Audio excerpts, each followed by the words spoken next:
الحمد للہ رب العالمین۔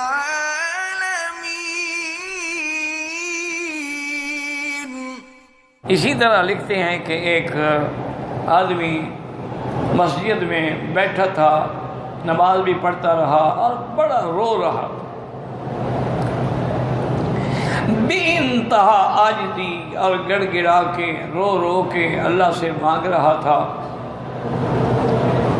تو اتفاق ایسا ہوا کہ وہاں پر ایک اللہ کے ولی کا گزر ہوا۔ انہوں نے دیکھا کہ بیچارے کا حال بہت بالکل نازک ہو چکا ہے، تو بہرحال انہوں نے بھی ساتھ بیٹھے تسلی کی، حال حوال پوچھا کہ کیا بات ہے۔ اس نے کہا حضرت کیا پوچھتے ہیں، میرا اوپر اتنا قرض ہو گیا ہے کہ میں سارا گھر بیچ دوں، جائیداد بیچ دوں، زمینیں بیچ دوں، قرض نہیں اتر سکتا،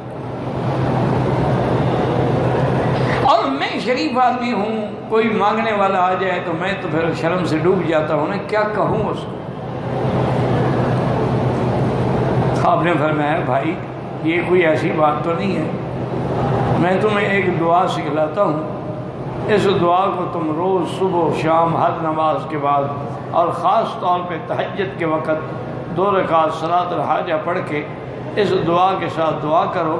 یہ تو مسئلہ ہی کوئی نہیں ہے۔ کہ کیا مسئلہ ہے، خزائن السماوات والارض کا اللہ مالک ہے۔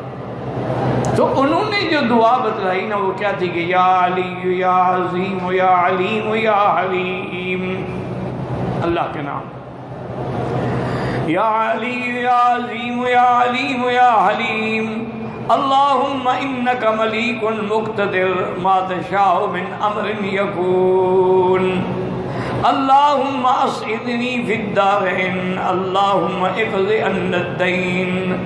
آپ نے فرمایا بس یہ دعا اللہ سے مانگا کرو، کیونکہ اس میں اللہ کے نام ہے نا، ملیک بھی ہے مقتدر بھی ہے، فی مقعد صدق عند ملیک مقتدر، تو یہ دونوں نام جو ہے اس کے بارے میں بھی علماء کہتے ہیں کہ یہ اسم اعظم ہے۔ تو انہوں نے یہ دعا سکھلائی۔ وہ بندہ کہتا ہے کہ میں نے الحمدللہ دعا پڑھنی شروع کی، وہ کہتا ہے میں حیران ہو گیا کہ چند دنوں کے اندر میری کایا پلٹ گئی، میرے کاروبار میں برکتیں آ گئیں، میری زمین میں برکتیں آ گئیں، میرے فصلات میں برکتیں آ گئیں، چند مہینوں کے اندر میرے سارے قرض بھی اتر گئے اور میں تو کروڑوں پتی بن گیا۔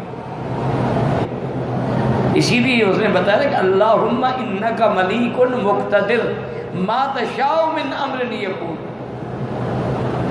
اللہم اسعدنا فی الدارین واقض عنا الدین۔